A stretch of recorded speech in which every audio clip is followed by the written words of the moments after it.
주여 성령의 은사들을 오늘도 내려 주소서. 24년 9월 8일 둘째 주 거룩한 주일 예배 시작하도록 하겠습니다. 먼저 기도하겠습니다. 은혜 하나님 감사합니다. 주님의 그 은혜 가운데 여기까지 왔으며 그 은혜 가운데 앞으로도 가야 하고 그 은혜 가운데 우리 주님 만나러 갈 수 있을 그 날까지 이 땅에서 감당해야 할 그 모든 사명을 온전히 감당할 수 있도록 우선 하나님의 지혜를 허락하여 주시고 담대한 믿음 가운데 용기 허락하여 주시옵시며 무엇보다도 이 땅에 사는 동안에 사회성이라고 하는 관계 속에서 합력의 선을 이루어 가야 하오니 만나는 사람들마다 주님의 사람들 함께 합력해 영혼을 구원해 가는데 부족함이 없는 우리의 믿음의 식구들로 먼저 모여지게 하여 주시옵소서. 이 시간 죽음의 내용을 가지고 두 번째 시간으로 같이 주님의 말씀을 나누어 봅니다. 부족한 종 성령의 입술로 주장하여 주시고 듣는 이들마다 마음밭에 주님의 귀한 사랑의 씨앗이 떨어지게 하여 주시어서 삶 속에 그 뿌리를 내리다가 그리스도의 향기로 열매 맞아가는 귀한 우리 식구들로 함께 할 수 있도록 도와주시옵시며 마치는 시간까지 주님께서 인도하여 주실 줄 믿고 예수 그리스도 이름 의지하여 감사함으로 기도합니다. 아멘. 오늘의 말씀 히브리서 9장 27절 한 번 죽는 것은 사람에게 정한 것이요 그 후에는 심판이 있으리니 한 구절을 더 봅니다. 그 이유라는 것으로 생각해 보면 되겠습니다. 야고보서 1장 15절에 욕심이 잉태한즉 죄를 낳고 죄가 장성한즉 사망에 이르느니라 낳느니라 이렇게도 이야기를 하는데 아무튼 자 보겠습니다. 오늘은 지난 시간에서 죽음에 대한 두 번째 시간으로 오늘은 그 원죄에 대한 내용과 함께 한번 살펴보도록 하겠습니다. 죽음이라는 것은 어찌 보게 되면 두려운 것이죠. 그런데 우리는 죽음을 어떻게 맞이할 것인가? 죽음을 어떻게 준비할 것인가? 그러면 그것은 두려움이 아니라 우리 주님 만나러 갈 수 있는 그 순간 때문에 더더욱 기다려지는 시간이 될 수 있다라고 생각할 수도 있겠죠. 우리는 그런 마음을 어떻게 준비하고 있을 때 과연 그것이 가능해질 것인가라고 하는 것을 우리가 함께 살펴보도록 하겠습니다. 그래서 오늘 세 가지 주제로 좀 함께 알아보도록 하겠는데요. 첫 번째는 죽음은 필연이다. 왜? 시작이 있으면 끝이 있고 반드시 죽음에 이른다는 것은 다 알고 있는 내용이지 않습니까? 죽음은 필연이다라는 내용과 함께 두 번째로는 죽음은 반드시 끝이 아니다라는 것을 또 한 가지로 살펴보아야 한다는 것이죠. 그리고 세 번째로는 그렇다면 그런 죽음을 어떻게 준비할 것인가라고 하는 것을 우리가 함께 살펴봐야 되는데요. 나중에 또 말씀드리겠습니다. 죽음도 여러 가지 죽음이 있죠. 거기에 보다 보면 예외적인 갑작스러운 아주 급작스러운 죽음이라는 것도 있습니다. 적어도 예외적인 죽음이라는 급작스러운 죽음의 주인공은 되지 말아야 한다라는 것을 우리가 살펴볼 수 있어야 합니다. 자, 그러면 우선 죽음 전에 우리가 지금 살아 숨쉬고 있는 것을 우리는 무엇이라고 하죠? 인생이라고 합니다. 인생은 한자입니다. 그럼 한글로 한번 살펴보게 되면 삶이라고 해요. 삶.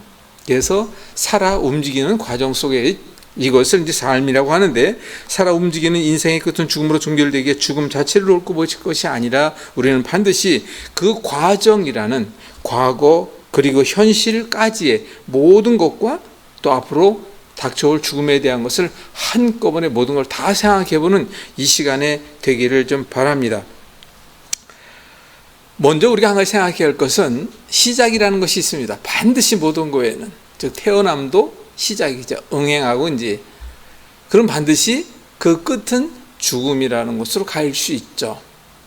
이것이 우리는 반드시 정해져 있는 즉 제한된 그 시간 속에 살다가 반드시 우리는 죽음에 이르게 된다라고 하는 것인데 그 과정이라고 하는 것이 사람들마다 너무 천차만별이라는 것을 알 수가 있다는 거예요. 그래서 저는 지난 시간에도 그런 말씀을 좀 드렸습니다만은 우리는 그 과정 속에 우리가 하고 있는 현실의 어떤 것 그리고 지난 시간 그 과거에서부터 와서 현재 내가 이루고 있는 이 순간의 것 이것을 우리는 과거부터 지금까지 그리고 이 현실 속에 지금이라는 것에까지의 모든 것을 깨달아야 한다는 겁니다. 지금도 깨닫지 못하면 한 달 뒤에도 그대로 될 것이요, 한 달 뒤에도 깨달았지만 1년 뒤에 그대로 될 것이요, 1년 뒤에 깨닫지 못하면 나이 80대도록 그렇게 갑니다. 시간은 끊임없이 흘러갑니다. 그 속에서 우리는 우리의 사명을 감당하고 가느냐 그렇지 아니하느냐, 이것을 우리는 살아있다라고 하죠. 살아있는 것의 반대는 죽었다라는 것입니다. 그러면 이것을 우리는 어떻게 또 짧게 비교해 볼 수 있어야 할까요? 잘했다라고 하는 것이 못했다는 것이 있고, 우리는 살아가다 보니까 잘 살고 있다, 잘 산다 라고 하는 것, 그래도 못 산다라고 하는 것이 너무 금전적으로 현실 속에 비교되고 있다는 것은 어쩔 수 없는 사람들의 그 어떤 관념 속에 박힌 것이라고 볼 수가 있겠지만, 그것을 다시 조금만 되돌아보게 되면 우리는 잘 살아야 합니다. 못 살지 말아야 합니다. 근데 그것을 금전적인 것과 비교할 필요는 없다라는 것이요. 왜? 돈이 다가 아니니까. 금전이라는 건 결국은 욕심을 잉태한 즉 죄를 낳고, 죄가 장성한 즉 죽음에 이르게 된다는 말씀에 있듯이 현실에 다 당장 보고 있는 것이 아니겠습니까? 그런데 많은 젊은이 또는 많은 사람들이 그걸 깨닫지 못하고 현실에 얽매이고 그것에 연연하다 보니까 제대로 내가 어느 방향으로 어떻게 가는지도 모르고 그렇게 살아가는 또 많은 사람들을 보게 됩니다. 그래서 우리는 이렇게 한번 비교해 보기를 원합니다. 죽음이라는 것은 결과, 결론입니다. 그럼 죽음에 이르기 전까지의 모든 과정이라는 것은 우리의 인생의 삶이라고 얘기를 합니다. 그러면 태어나 죽기까지의 과정 속에서 죽었다는 것을 먼저 비교해 보면 그 사람의 인생은 이렇게 살다 죽었구나, 즉 그 사람은 이런 사람이구나, 이 사람은 참 잘 살아왔네, 저 사람은 참 그렇지 못하네, 그것이 바로 인격에 대한 결론이겠죠. 근데 이것을 우리 뭔가도 한번 비교를 봅시다. 우리 몸에는 반드시 건강이라는 것이 있고, 건강이 깨지면 질병이라는 것이 있는데, 그 질병에 이르기까지에는 바로 질병이 시작이 되어야 하는 원인이 있다는 것입니다. 그 원인이 진행하고 악화되고 악화되어서 임계점에 다다르면 그때는 드러납니다. 표현됐다 그러죠. 그것을 흔히 우리는 증상이다라고 얘기합니다. 저는 건강을 이야기하는 사람이다 보니까 우리의 삶과 인생도 여기 한번 비교해 보자는 생각이에요. 그러니까 다시 얘기하면 사람은 반드시 죄악 가운데 머물러 있다라고 하는 것은 좀 뒤에 말씀을 드리겠습니다만은, 그런데 그 삶 자체 속에서 바로 여러분들이 과연 내 삶 속에서 어떤 생활을 하고 가고 있는지, 나는 착하게 살아가고 있다, 선하게 살아가고 있다, 정말 섬기는 한 일을 하고 있다, 겸손으로 하고 있다, 모든 사람들에게 가장 베풀고 살아가고 있다, 그렇게 살아가고 계십니까? 거기에서 한번 짚고 넘어가야 할 것이 있습니다. 잠시 뒤에 또 나누도록 하고요. 그럼 보겠습니다. 어떤 사람이 태어나 그 인생이라는 삶 속에서 열심히 최선을 다해 살았습니다. 그런데 그가 때가 되어 죽었어요. 그러면 그 결론이 나옵니다. 그 사람은 어떻게 살았다. 그냥 현실 속에 묻혀서 그냥 결혼하고 아이 놓고 아이들 키우다가 남들과 평범한 삶 속에서 살아가는 사람이 있는가 하면, 죄송한 얘기면 형무소라는 감옥을 드나들다가 그렇게 나쁜 짓을 많이 하고 결국은 그 사람도 늙습니다. 시간과 함께. 그럼 결국은 그 사람도 죽습니다. 그럼 그 사람에게는 또 어떤 이야기가 나올까요? 우리는 그 부분에 대한 걸 생각해 볼 필요가 있다는 것입니다. 그럴 때 우리가 반드시 알아야 할 것은 그 원인이 진행되고 시작됨으로 인하여 얼마만큼의 이상으로, 그럼 건강으로 우리 몸으로 비교해 볼까요? 모든 병의 시작이라는 원인이 있는데 그 원인을 애당초부터 아예 삭수를 잘랐어요. 건강한 생활을 합니다. 그 사람은 진정 건강한 평생을 누리다가 건강한 죽음을, 육체에 대한 이야기입니다, 맞이할 수 있다는 것은 아마도 우리는 분명히 그렇게 이해할 수 있잖아요. 그래서 매사 일들을 죽기 살기로 해야 한다는 뜻이 있습니다. 죽기 살기로 하되 어떤 목적과 어떤 이유를 가지고 하느냐에 따라 다르다는 것은 그 점에서부터 또한 달리 생각을 해봐야 할 것이라고 봅니다. 중요한 것은 그 끝을 알고 가는 것과 그 끝을 모르고 가는 차이는 하늘과 땅 차이로 마지막에 갈라집니다. 축구로 비교해 보고 싶군요. 끝을 알고 끝을 모르고 저는 축구를 좋아합니다. 그래서 손흥민 그 축구 선수가 정말 우리나라의 위상을 높이면서 얼마나 참 축구를 잘하는 인재인가라고 하는 것을 축구를 할 때마다 보면 알아요. 비교해 봅시다. 얼마 전에 실제로 있었던 일인데 결론을 먼저 말씀드리겠습니다. 결국은 3대2로 이겼어요. 그런데 그 축구를 내내 진행하는 가운데 1대0으로 졌습니다. 그리고 좀 있다가 한 골을 더 먹어서 2대0이 됐어요. 그런데 그 시간이 얼마 남지 않은 상황 속이었는데, 그런데 참으로 놀랍게도 우리가 쉽게 생각해 봅시다. 이제 안 되겠다. 거기 해설위원들도 보면 이제는 쉽지 않다라고 이야기를 합니다.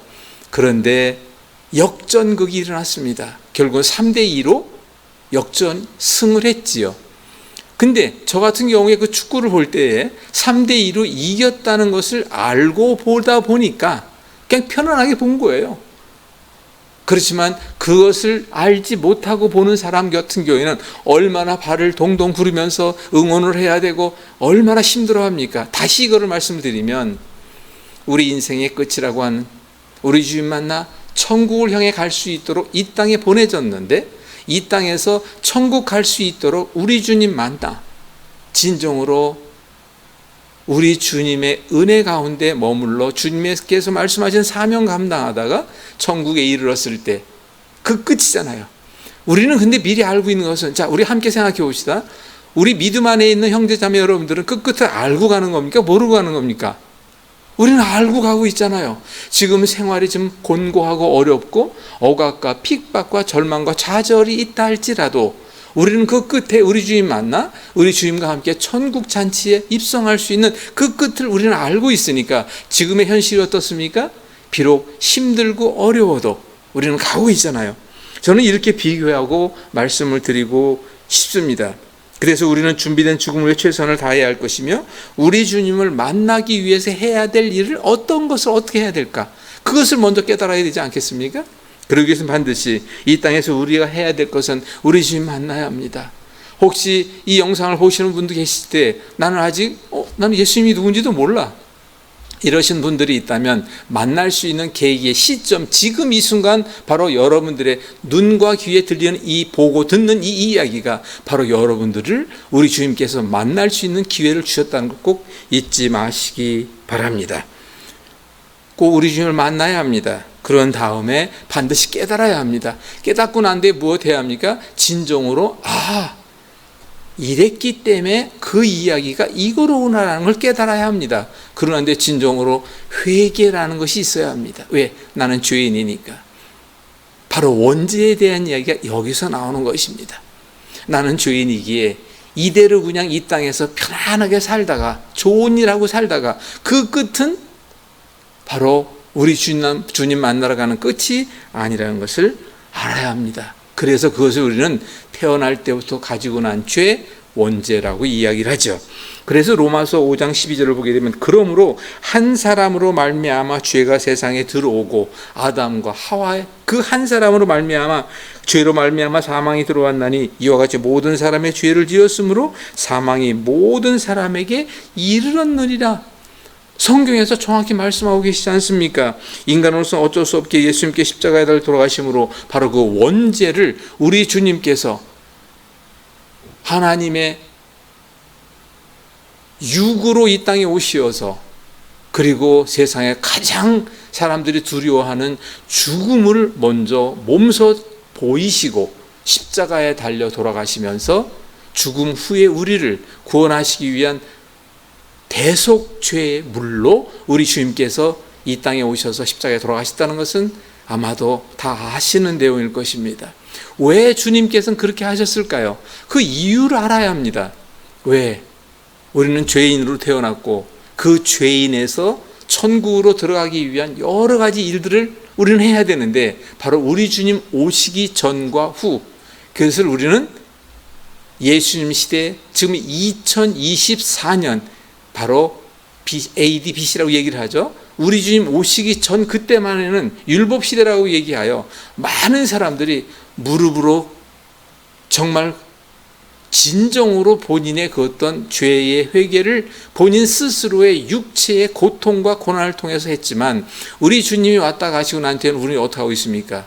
예수 그리스도의 이름으로 바로 그 은혜를 입어서 보다 쉽게 천국에 이를 수 있도록 주님께서 몸소 돌아가셨다는 그 한 가지만 우리만 알고 가면 되는 것입니다. 그런데 우리가 먼저 또 한 가지 아셔야 할 게 있습니다. 우리가 여기서 꼭 한 가지 짚고 넘어가야 할 것이 있는데, 바로 무엇이냐면, 다시 성경에서 부분을 강조하고 있는데, 바로 로마서 6장 23절을 보게 되면 죄의 싹은 사망이요 라고 되어 있습니다. 근데 이 땅에 살면서 사실 저 같은 경우도 보게 되면, 죄, 이렇게 말씀드려 죄송합니다. 저도 이제 뭐 나이도 있고 이제 뭐 주인 만날 날도 많지 않았으니까 저는 이제는 떳떳이 얘기합니다. 그냥 아주 바로 무엇이라고? 저는 죄인으로 지금까지 살아왔습니다. 수많은 죄악 가운데서 제가 장본인이었음을 고백합니다. 그래서 저는 기도할 때마다 주님 용서하소서, 패역한 죄인입니다 라고 저는 고백을 합니다.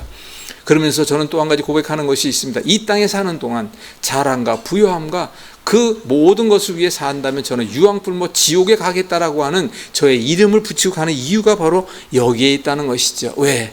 세상 다 겪어봤는데, 다 얻어보기도 하고 다 잃어보기도 했는데, 그것은 헛되고 헛되니 헛되고 헛되다라는 것이 남아있다는 것을 뿐이라는 것을 우리는 알게 될 것입니다. 로마서 6장 23절 죄의 삭은 사망이요, 그 뒤에 하나님의 은사는 그리스도 예수 우리 주 안에 있는 영생이니라. 바로 무슨 얘기예요? 죄의 값에 이르러 사망에 이른다 할지라도 우리 주님 만나 우리 주님과 함께하는 그 영광의 자리에 우리는 갈 수 있는 사람이 될 수 있다. 바로 그런 이야기가 되는 것입니다. 우리 주변의 여타 종교를 봅시다. 한번 착하게 살고 선한 일에 힘쓰면 천당 간다든가 이런 이야기를 많이 하는 종교들이 있습니다. 그것이 잘못됐다 잘못되지 않았다라고 하는 걸 따지기 전에 우리는 반드시 이렇게 한번 비교해 보면 어떨까요? 천국에 가기는 좁은 문, 심지어는 낙타가 바늘구멍 들어가듯이 라고 비교하고 성경에서 말씀하고 있습니다. 그만큼 쉽지 않다는 거예요. 그런데 지옥으로 가는 길 넓디 넓은 길이다라고 이야기합니다. 그럼 넓디 넓은 길에는 부닥칠 일 없고 넘어질 일 없고 그 좁은 데로 들어가기 위해 삐짓고 힘들어할 것도 없죠. 그냥 편안히 가는 거예요. 이렇게 한번 비교해 보겠습니다. 착하게 살고 선한 일에 힘쓰며 정말 겸손히 남들을 섬기며 살아가는 사람들도 의외로 많이 있습니다. 근데 그 사람들은 그 행위를 이 땅에 살아가는 자체에서 이루어지는 것이지 그 사람이 죽고 난 뒤에라는 것은 전혀 상관이 없다는 것을 우리는 알아야 합니다. 바로 그건 무슨 얘기냐면, 지옥에 가고 싶으면 이 땅에서 스스로가 하고 싶은 일, 물론 죄 짓는 거 말고예요, 선한 일, 착한 일, 겸손한 일, 섬긴 일 마음대로 많이 할 수 있습니다. 하지만 그렇게 했다 할지라도 우리 주님 만나지 못하면 바로 그 좁은 문으로 들어갈 수 없게 되므로, 그 바늘구멍에 들어가기 위해서는 내가 들어갈 수 없으니까 우리 주님께서 그것을 통과시켜 줄 수 있는, 우리 주님 손 잡았을 때, 손 잡았다는 건 뭡니까? 주님을 영접했을 때, 그리스도라고 내가 입술로 고백했을 때, 그 은혜의 은총을 입었을 때, 그리고 회개하고 진심으로 간구하고 이런 가운데 우리는 천국에 이를 수 있을 것이다라는 것도 우리는 알고 있어야 합니다. 이것은 우리가 쉽게 아까 말씀드렸습니다마는 원죄, 나는 죄를 지어 죄인이 아니라 내가 태어나기 전부터 죄인이었으면, 모든 건 뿌리라고 하는 게 있잖아요. 시작이라는 게 있잖아요. 바로 그것은 아담 시절의 죄악이 지금까지도, 아니도 앞으로까지도 이어져 갈 수 없는 것이로구나라는 것을 우리는 알아야 합니다. 그래서 이 땅에서 우리가 살아가는 동안의 모든 일은 고난 속에 살아갈 수밖에 없습니다. 바로 그 죄악 때문에 하나님께서 남자들은 일을 해서 먹어야 하고 여자는 해산의 고통을 통해서 아이를 낳아야 하고, 바로 그것이 원죄의 시작이었다는 것도 우리가 다 알고 있는 이야기입니다. 그럼 이 땅에 살아가는 동안에 적어도 우리는 고난을 겪는다면 그 고난이 뭐라고 얘기합니까? 내게는 그 고난이 유익함으로 오고 있다라고 하는 것은 바로 그 깨달음이라는 것이죠. 그래서 그 깨달음을 가지고 여러 가지로 이해하는 경우도 있지만, 먼저 우리는 의에 지르고 목마른 자 되어 애통한 회개와 주님을 의지하는 간구로만이, 그 이유는 의인은 없나니 단 한 사람 없다는 그 이유 때문이라는 것을 우리가 알아야 합니다. 성경에는 바리새인이라고 하는 사람들이 나옵니다. 우리 주님 오셨을 때 그 바리새인들을 두고 예수님께서 아주 혹독하게 질책을 하였습니다. 그 바리새인들은 뭐라고 얘기합니까? 예수님 앞에서 나는 겸손하고 나는 많은 사람들을 도와주고 있고 나는 많은 기도와 함께 하나님 앞에 기도하는 사람이고, 그렇게 나는 그런 사람이기 때문에 나는 죄인이 아니다라고 이야기할 때 우리 주님께서 뭐라 하셨습니까? 바로 악한 아주 극심한 표현으로 죄인이라고 야단 꾸짖은 것을 보게 됩니다. 이것은 바로 우리가 자기 스스로를 돌아보고 신령과 진정으로 참여하는 마음으로 주님 바라기, 주님만 바라보는 해바리가 되어서, 그러기 위해서 내가 죽고 내 안에 예수님이 사시고 그 말의 이유와 뜻을 진정 우리는 깨달아야 합니다. 이 순간 이후 진정 나를 찾고 진정한 그리스도로 살아가기 위해서는 그 길 가운데 몇 가지 방법이 있겠지만, 저는 이런 제안도 한번 드리고 싶습니다. 바로 무엇이냐면, 내 죽음은 천년 만년 뒤에 올 것 같이 생활하는 사람들이 많습니다. 심지어는 주변에 보면 그 사람 아침에 눈 못 떴대. 그대로 간 겁니다. 아까도 얘기했지만 예외적인 죽음이라는 것이 있죠. 교통사고, 화재, 홍수로 인한 또 등등 여러 가지가 있습니다.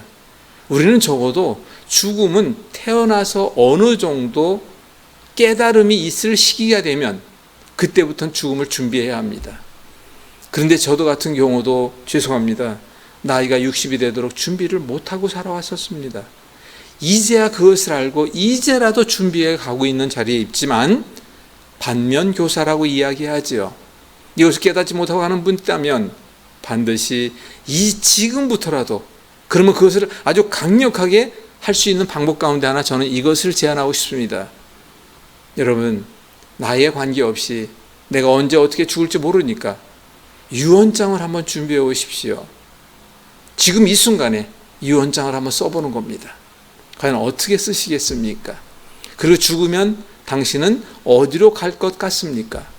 미리 한번 체크해 보십시오. 그리고 적어도 믿음 안에서 믿음 가지고 진정으로 믿음의 생활을 하신 집사님, 권사님, 장로님 등등, 아니 심지어는 목사님들도 반드시 내가 죽고 난 뒤에 내 후손에게 보여줄 수 있는 나의 믿음의 생활의 영상을 한번 준비해 보시는 게 어떻겠습니까? 간증을 해야 됩니다. 내 믿음은 이랬고 내 아픔은 이랬지만 우리 주님 만나서 이 기쁨 가운데 이렇게 생활하고 있으며 나는 이제 분명히 진정으로 천국에 주님 만나러 가는 것을 이제는 기대하고 소망하고 있는 믿음 안의 생활을 이렇게 마치노라. 이러한 유언과 함께 자녀에게 남길 수 있는 그런 유언 영상을 갖다 만들기를 꼭 권합니다. 저는 방송을 하고 있으니까 방송에서 그 일을 도와드리고 싶습니다. 끝으로 데살로니가전서 5장 23절, 저는 이 구절을 너무나도 인용을 많이 합니다. 평강의 하나님이 친히 너희를 온전히 거룩하게 하시고, 거룩한 하나님의 형상 닮은 우리가 이 땅에 왔으니까 거룩하게 했잖아요. 또 너희의 온 영과 혼과 몸이 우리 주 예수 그렇게 강림하실 때 바로 뭐예요? 거룩한 하나님의 형상으로 이때 보냈으니까 우리 주님 만나는 그때까지 그 거룩함을 유지해야 한다는 거예요. 근데 무엇으로? 영도 유지하고 혼도 유지하며, 중요한 거 하나, 바로 몸도 유지해야 한다는 겁니다. 어떻게? 흠이 없게. 흠이 없다는 것은 문제가 없는 것이요, 문제가 없다는 것은 정상이라는 것인데, 정상은 몸으로서는 건강한 상태라고 이야기해야 합니다. 제가 얼마 전에도 말씀을 듣는 가운데 아주 저명한 목사님의 말씀이에요. 믿음과 건강은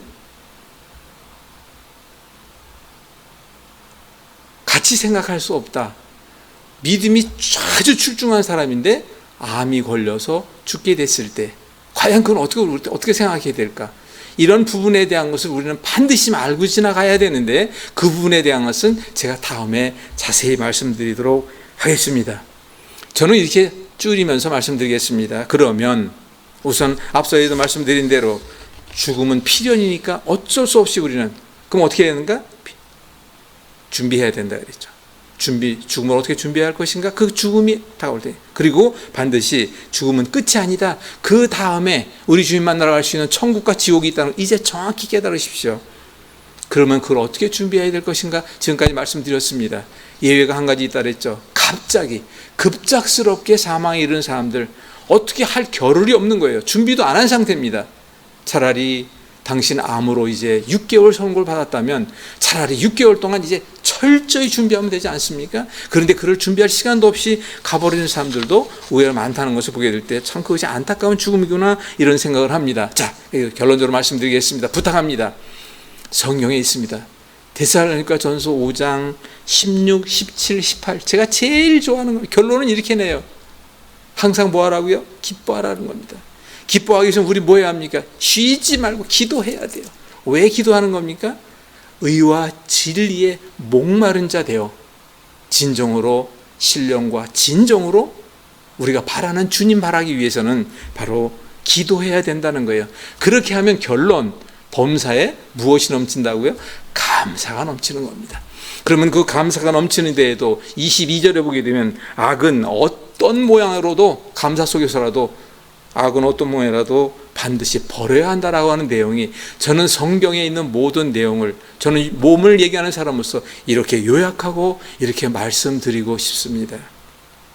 죽음 필연입니다. 죽음은 준비해야 합니다.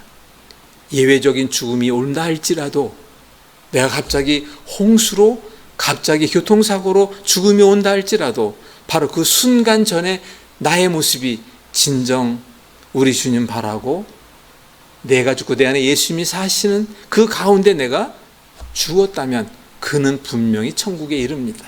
마찬가지예요. 그래서 우리는 반드시 나의 죽음에 이르기 전까지의 모든 과정을 이렇게 생각하고 준비하는 저와 여러분들이 됐으면 좋겠다라는 것을 말씀드리겠습니다. 고마우신 하나님 감사합니다. 우리가 이 땅에 사는 동안에 어떻게 살아야 하고 또 우리 주님 만날 때 그 주님 만나기 위해서는 어떠한 과정이라는 것이 있을 때에 진정 우리가 이 순간에도 마찬가지지만 진정 우리가 해야 될 것이 한 가지가 있다면 반드시 해야 될 것이 있는데 그것은 바로 우리가 살아가는 과정 속에서 그 과정이 어떠느냐에 따라서 우리 주님께서 말씀하신 그 시험대에서 어떻게 그 시험대를 우리는 견뎌내고 이겨내며 통과하느냐에 따라서 바로 그것을 우리는 사명이라고 달란트라고 하지요. 어떤 일이 있어도 죄악 가운데 머물지 않으라라는 그 말씀의 명령을 붙들고 진정으로 주님 가신 그 길, 십자가의 길을 십자가를 지고라도 따를 수 있는 저희들 될 수 있게 도와주시어서 죽음에 이르러 우리 주님 만나 천국에서 영원 무궁토록 그 잔치에 합력할 수 있는 함께 할 수 있는 저희들 될 수 있도록 우리 스스로가 진정으로 노력할 수 있도록 성령님 도와주실 줄 믿으며 모든 말씀을 축복하며 예수 그리스도 이름 의지하여 감사함으로 기도합니다. 아멘. 아멘. 감사합니다. 지금 올해는 혹독한 기상 이변에 대한 거 누누이 말씀드립니다만은 가까운 일본에 정말 그 태풍으로 인한 피해가 또 중국의 태풍으로 인한 피해가 또 같은 동족인 이북의 태풍으로 인한 피해가 상상을 초월하고 있는 것을 보게 됩니다. 근데 참으로 세상 사람들은 그럴 거예요. 아니 왜? 근데 우리나라는 큰 피해 없이 지금까지 태풍이 다 비껴갔습니다. 그 또한 하나님의 은혜라고 얘기 안 할 수 없지요. 우리는 기도해야 합니다.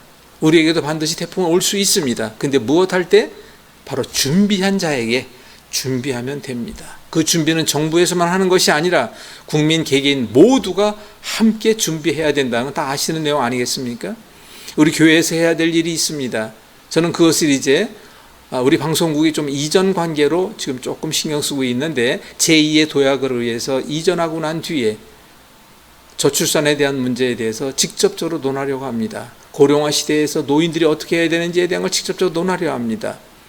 그리고 지금 각종 중독에 의해서 젊은이들이 너무나도 많이 사단의 꾀에 넘어가고 있는 모바일 등등의 중독에 대한 것들도 우리가 교회에서 먼저 논해야 됩니다. 지금 다문화 국가가 되어가고 있습니다. 다문화 민족이 우리나라에 들어오지 못하면 일손이 딸려서 안 되는 거 이젠 다 아시지 않습니까? 결국은 전 세계의 모든 사람들이 모여들어 우리 주님의 영광 가운데 다시금 주님의 사랑 가지고 전 세계로 나가라 하시는 주님의 계획이 있다는 것도 아마도 아실 것입니다. 그리고 통일 후의 북한 복음화, 이제 통일이 멀지 않았다는 얘기도 누누이 나옵니다. 통일 후의 북한 복음화에 대해서 우리 교회에서 어떻게 하고 있는지요, 그리고 개개인들은 어떻게 하고 있는지요. 그래서 사람들을 만나 함께 나누고 그 부분에 대한 것을 우리 방송에서 하나의 컨텐츠별로 그 이야기를 나누려 하고 있습니다. 혹시 관계된 사람이라든가 그분에 관심이 많은 사람들, 방송에 관심이 있거나 함께 진행하고 원하는 사람들 있으면 얼마든지 뒤에 전화번호 나갈 때 전화 주시면 그 장은, 우린 그걸 멍석이라고 하지요. 멍석은 다 펴놨습니다. 이제 멍석에 와서 무엇하기만 합니까? 합력해 주님의 귀한 뜻 선을 이루어가기만 하면 되도록 준비는 다 해놨습니다. 여러분들의 참여를 간절히 원합니다.